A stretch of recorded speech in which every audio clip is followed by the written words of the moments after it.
Hey guys, James Scarlett here. It's a beautiful day in Michigan, sun shining, birds are chirping. I just want to send some messages of positivity.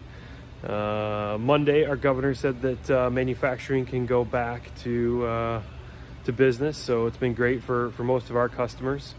Guys at Scarlett here have been working hard on some projects that are very conducive for machines being down. So they're working on dust collection projects, dust collectors, and we've also picked up quite a few pre-owned machines. So we've got a couple of pre-owned machines that we've been buying and fixing up during this slow time. So there's a couple still available, and then we're always happy to help on any robotics project. So this robot was set up for a demo here, and it actually sold today.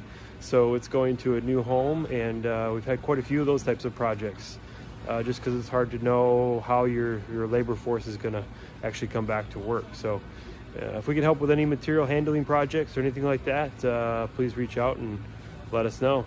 Thanks. Keep smiling. Keep moving.